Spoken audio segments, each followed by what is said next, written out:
Hi hello ನಮಸ್ತೆ welcome back ಅನುಸವಿರುಚಿಯನ್ logs. Hope ಎಲ್ಲರೂ ಚೆನ್ನಾಗಿದ್ದೀರಾ ಅಂತ ಭಾವಿಸಿದ್ದೀನಿ. ಅನ್ನಂ ಪರಬ್ರಹ್ಮ ಸ್ವರೂಪಂ. ನಾನಿವತ್ತು ಸಿಂಪಲ್ಲಾಗಿ ಈಸಿಯಾಗಿ ಫ್ರೆಂಚ್ ಫ್ರೈಸನ್ನು ಮಾಡೋದನ್ನು ತೋರಿಸ್ತಾ ಇದ್ದೀನಿ. ಬನ್ನಿ ಯಾವ ರೀತಿ ಮಾಡೋದು, ಏನೆಲ್ಲ ಇಂಗ್ರೀಡಿಯೆಂಟ್ ಯೂಸ್ ಮಾಡ್ತಾ ಇದ್ದೀನಿ ಅಂತ ನೋಡೋಣ. ಮೊದಲಿಗೆ ನಾನು 5ರಿಂದ 6 ಪೊಟ್ಯಾಟೋನ ತೊಗೊಂಡಿದ್ದೀನಿ. ಇದನ್ನು ಸಿಪ್ಪೆಯನ್ನು ತೆಗೆದು ನೀಟಾಗಿ ವಾಶ್ ಮಾಡಿ ಕುಕ್ಕರಲ್ಲಿ ಬೇಯಿಸ್ಕೊಳ್ಳೋಣ. 4ರಿಂದ 5 ವಿಷಲ್ ತೊಗೊಳ್ಳೋಣ.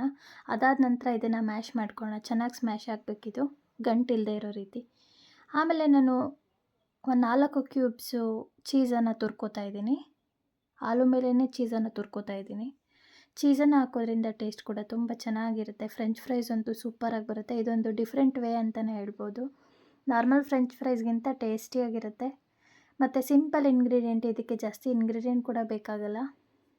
ನೋಡಿ, ಈ ರೀತಿ ನಮ್ಮ ಕ್ವಾಂಟಿಟಿ ನೋಡಿಕೊಂಡು ನಾವು ಚೀಸನ್ನು ಹಾಕ್ಕೋಬೇಕು. ಅದಾದ ನಂತರ ರುಚಿಗೆ ತಕ್ಕಷ್ಟು ಉಪ್ಪನ್ನು ಸೇರಿಸ್ಕೋಬೇಕು. ಸ್ಪೈಸಿಗೆ ನಾವಿಲ್ಲಿ ಪೆಪ್ಪರ್ ಪೌಡರನ್ನು ಯೂಸ್ ಮಾಡ್ತಾ ಇದ್ದೀನಿ. ಮತ್ತು ಬೇರೆ ಯಾವುದು ಎಕ್ಸ್ಟ್ರಾ ಪೌಡರ್ ಬೇಕಿಲ್ಲ. ಪೆಪ್ಪರ್ ಪೌಡರ್ ಹಾಕ್ಕೋತಾ ಇದ್ದೀನಿ.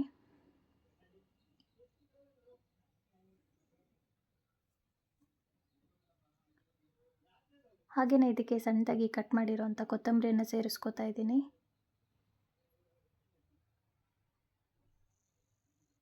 ಇದನ್ನು ಒಂದ್ಸಲ ನೀಟಾಗಿ ಮಿಕ್ಸ್ ಮಾಡ್ಕೊಳ್ಳೋಣ. ಇದು ಫುಲ್ ಮೆತ್ತಗೆ ಹಾಕಬೇಕು, ಮುದ್ದೆ ಥರ ಆ ರೀತಿ ಕಲಿಸ್ಕೋಬೇಕು. ಇದೇ ಟೈಮಲ್ಲಿ ನಾನು 4ರಿಂದ 5 ಟೇಬಲ್ ಸ್ಪೂನಷ್ಟು ಕಾರ್ನ್ಫ್ಲೋರನ್ನು ಸೇರಿಸ್ಕೋತಾ ಇದ್ದೀನಿ. ಹಾಗೆ 2 ಸ್ಪೂನಷ್ಟು ಸ್ಟಾರ್ಚ್ ಪೌಡರನ್ನು ಸೇರಿಸ್ಕೋತಾ ಇದ್ದೀನಿ, ಪೊಟ್ಯಾಟೊ ಸ್ಟಾರ್ಚ್ ಪೌಡರು. ಅದಿಲ್ಲ ಅಂದ್ರೂ ಕೂಡ ಸ್ಕಿಪ್ ಮಾಡ್ಬೋದು. ಈ ರೀತಿ ನೀಟಾಗಿ ಕಲಿಸ್ಕೊಂಡು ಒಂದು ಬಟರ್ ಪೇಪರನ್ನು ತೊಗೊಂಡು ಕ್ಯೂಬ್ ಶೇಪಲ್ಲಿ ರೌಂಡ್ ಮಾಡಿಕೊಂಡು ಈ ಹಿಟ್ಟೇನಿರುತ್ತೆ ಇದನ್ನು ಇದರೊಳಗಡೆ ಹಾಕ್ಕೋಬೇಕು. ಹಾಕ್ಕೊಂಡು ಫೋಲ್ಡ್ ಮಾಡಿ ಹಿಂದೆ ಒಂದು ರಬ್ಬರ್ ಹಾಕ್ಕೋಬೇಕು, ಅಥವಾ ಕೈಯಲ್ಲಿ ಇಟ್ಕೊಂಡು ಇನ್ನೊಂದು ಬಟರ್ ಶೀಟ್ಗೆ ಈ ರೀತಿ ಪ್ರೆಸ್ ಮಾಡ್ಕೋತಾ ಬರೋದು. ನೋಡಿ, ಕೆಳಗಡೆ ಓಪನ್ ಮಾಡ್ಕೋಬೇಕು.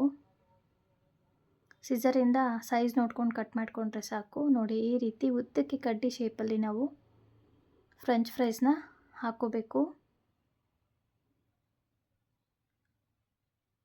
ಇದಾಗೋ ಅಷ್ಟರಲ್ಲಿ ಎಣ್ಣೆ ಕೂಡ ಕಾಯ್ಲಿಕ್ಕೆ ಇಟ್ಟಿದ್ದೀನಿ.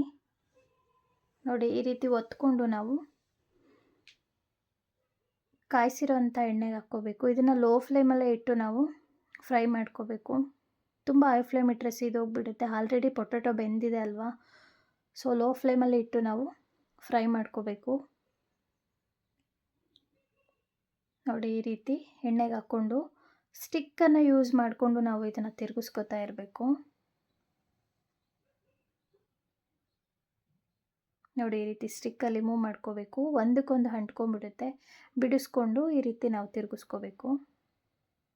ಈ ರೀತಿ ಮಾಡಿಕೊಂಡ್ರೆ ಟೇಸ್ಟಿಯಾದ ಫ್ರೆಂಚ್ ಫ್ರೈಸ್ ಸಾಸ್ ಜೊತೆ ತುಂಬ ಚೆನ್ನಾಗಿರುತ್ತೆ. ಯಾರೆಲ್ಲ ನನ್ನ ಚಾನಲ್ ಸಬ್ಸ್ಕ್ರೈಬ್ ಮಾಡದೆ ನೋಡ್ತಾ ಇದ್ದೀರಾ, ಸಬ್ಸ್ಕ್ರೈಬ್ ಮಾಡ್ಕೊಂಡು ನೋಡಿ. ಪಕ್ಕದಲ್ಲಿರೋ ಬೆಲ್ ಐಕನ್ ಕ್ಲಿಕ್ ಮಾಡಿ.